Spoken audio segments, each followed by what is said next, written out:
धन्यवाद छात्रों। पिछले दिन हम लोगों ने प्रजातंत्र का अर्थ एवं उसकी परिभाषा के बारे में जानने का प्रयास किया था। आज हम लोग इसी क्रम को आगे बढ़ाते हुए यह देखने का प्रयास करेंगे कि आखिर में प्रजातंत्र के कौन कौन से गुण हैं। सर्वप्रथम आज हम यह जान लें कि प्रजातंत्र के आखिर कितने भेद होते हैं। छात्रों, प्रजातंत्र के दो भेद होते हैं। पहला होता है प्रत्यक्ष प्रजातंत्र और दूसरा होता है अप्रत्यक्ष प्रजातंत्र। प्रत्यक्ष प्रजातंत्र वह है जिसके अंतर्गत संपूर्ण जनता स्वयं शासन का संचालन करती है। इसके अंतर्गत संपूर्ण जनता एक सभा या परिषद के में इकट्ठा होती है और वह अपनी इच्छा प्रकट करती है। यानी जनता शासन व्यवस्था में प्रत्यक्ष प्रजातंत्र में डायरेक्ट रूप से भाग लेती है।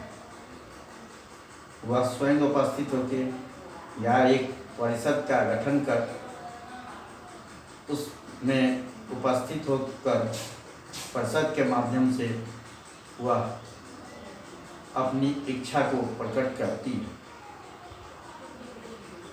लेकिन यह व्यवस्था प्राचीन काल में ही संभव था। आज के परिप्रेक्ष्य में व्यापक और विशाल राज्य का अस्तित्व हो जाने के कारण प्रत्यक्ष प्रजातंत्र की कल्पना संभव नहीं है। वहीं दूसरी ओर अप्रत्यक्ष प्रजातंत्र में जनता शासन कार्य में प्रत्यक्ष रूप से भाग न लेकर अपने द्वारा चुने हुए प्रतिनिधियों के माध्यम से वह शासन कार्य में भाग लेती है। वह मतदान के द्वारा प्रतिनिधियों का निर्वाचन करती है और अपने क्षेत्र के चुने गए प्रतिनिधियों के माध्यम से वह शासन करती है। अप्रत्यक्ष प्रजातंत्र के अंतर्गत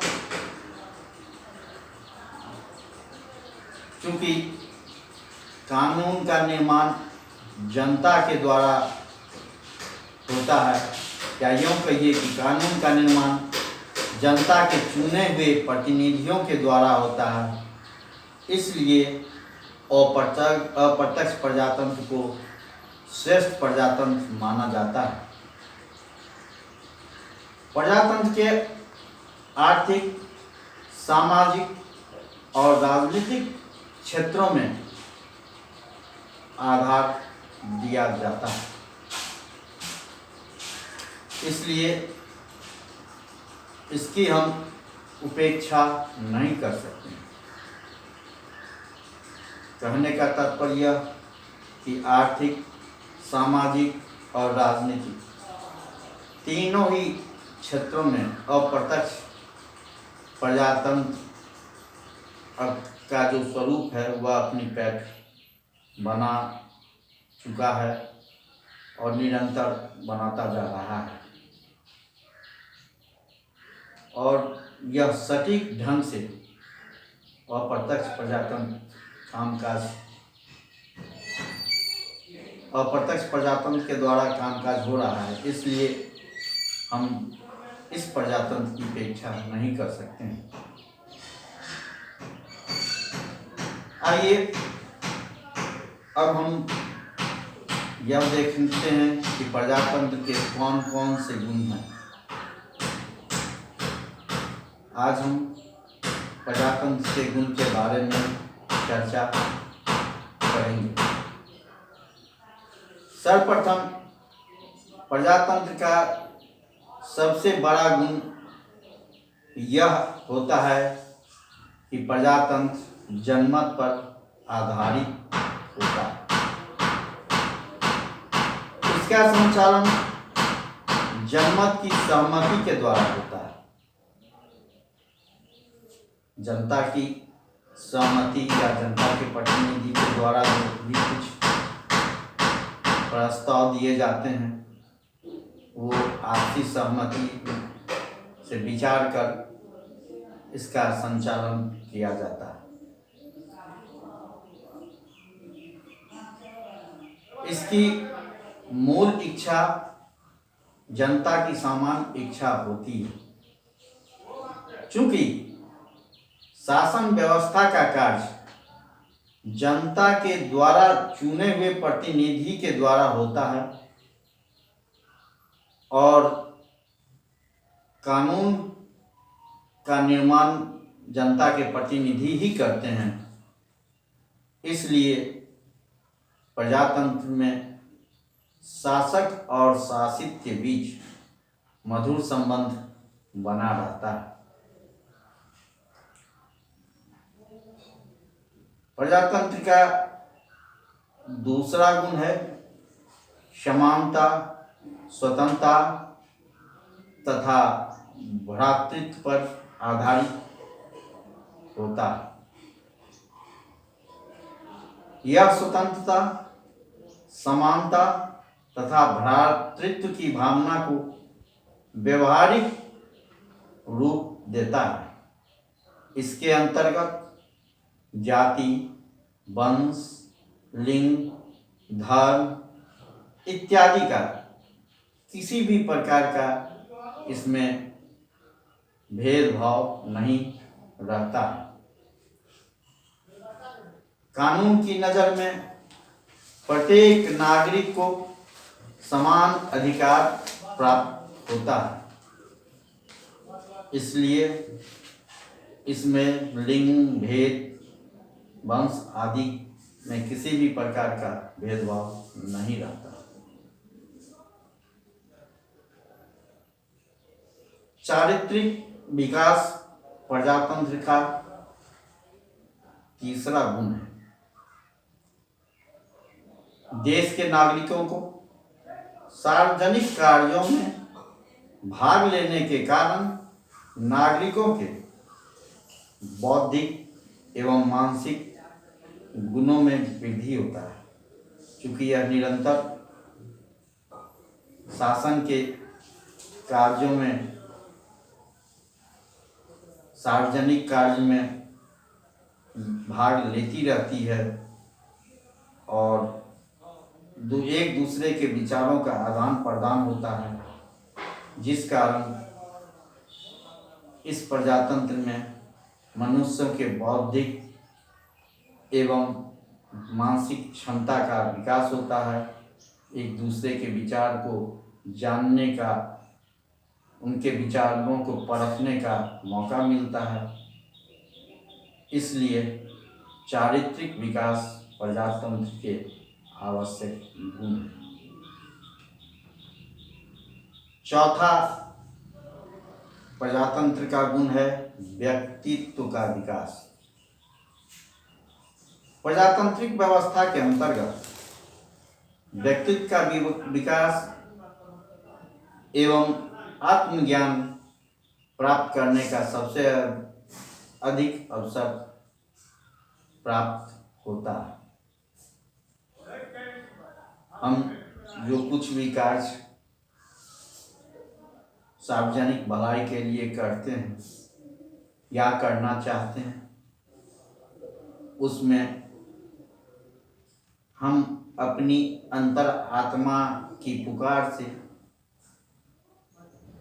उस विषय पर मंथन कर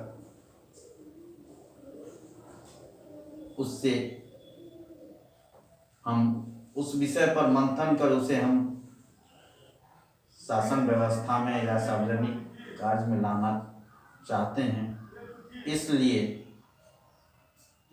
इससे हमें आत्मज्ञान का अनुभव भी प्राप्त होता है। इसीलिए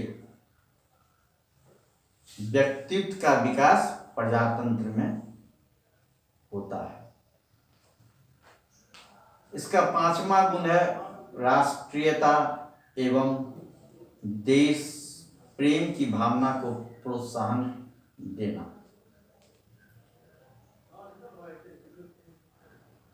प्रजातंत्र राष्ट्रीयता एवं देश प्रेम की भावना को भी प्रोत्साहित करता है। प्रत्येक मनुष्य यह अनुभव करता है कि वह स्वयं कानून एवं शासन का निर्माण करता है। चूंकि जो प्रतिनिधि जनता के द्वारा जिस क्षेत्र से चुने जाते हैं,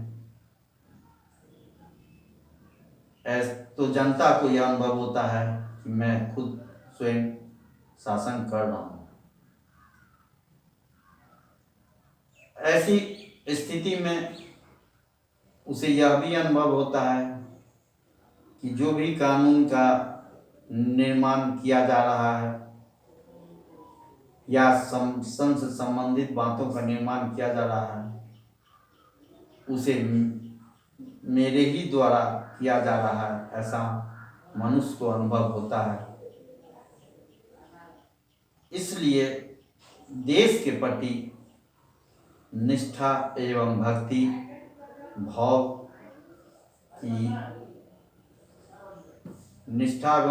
भाव का विकास मनुष्य के अंदर इस प्रजातंत्र में पैदा होता है या अनुभव किया जाता है। इसका 6ठा गुण प्रजातंत्र का है सार्वजनिक कल्याण।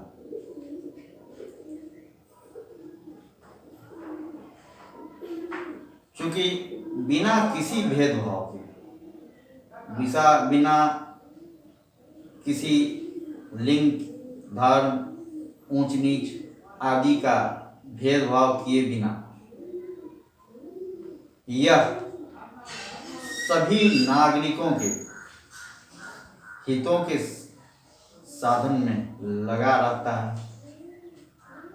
इसलिए प्रजातंत्र का 6ठा गुण सार्वजनिक कल्याण होता है। इसका अगला गुण राजनीतिक जागृति भी है। राजनीतिक जागृति को हम इसके 7वें गुण के रूप में देखते हैं। जनता अपने मौलिक अधिकारों को समझती है और चुनाव में भाग लेकर अपनी इच्छा अनुसार जनप्रतिनिधियों के माध्यम से शासन करती है। इसलिए इसमें राजनीतिक जागृति इस प्रजातंत्र में देखने को मिलता है। इसका अगला गुण क्रांति एवं विद्रोह की असंभावना भी होता है। हमेशा चुनाव होने के कारण सरकार जनता द्वारा नियंत्रित होती है। सरकार से असंतोष होने पर जनता सरकार को अपदस्थ कर पुनः मतदान के माध्यम से नए प्रतिनिधियों को चुनती है और शासन कार्य में भाग लेती है। ऐसी स्थिति में यह इस माध्यम से प्रजातंत्र में क्रांति एवं विद्रोह की असंभावना बनी रहती है। इसका 9वां गुण है शासन की कुशलता। प्रजातंत्र में सर्वश्रेष्ठ सरकार को चूंकि सभी लक्षण मौजूद रहते हैं, इसलिए सभी लक्षणों के मौजूद रहने के कारण इसमें शासन की कुशलता झलकती है। प्रजातंत्र के अलावे किसी भी शासन में इतनी कार्य कुशलता नहीं पाई जाती। इसका अगला गुण है जनता को राजनीतिक प्रशिक्षण प्राप्त होता है। प्रजातंत्र नागरिकों के लिए विद्यालय का काम करता है। प्रजातंत्र में नागरिकों को एक दूसरे के माध्यम से बहुत कुछ सीखने का अनुभव प्राप्त होता है। बहुत सारे नए नए अनुभव विचार प्रजातंत्र के माध्यम से प्रजातंत्र में लोगों को प्राप्त होता है। इसलिए हम कह सकते हैं कि जनता को राजनीतिक प्रशिक्षण प्रजातंत्र के माध्यम से प्राप्त होता है। नैतिकता और मानवीय मूल्यों पर आधारित भी प्रजातंत्र का ही गुण है। इसमें नागरिकों की नैतिक एवं मानवीय मूल्यों का विकास होता है।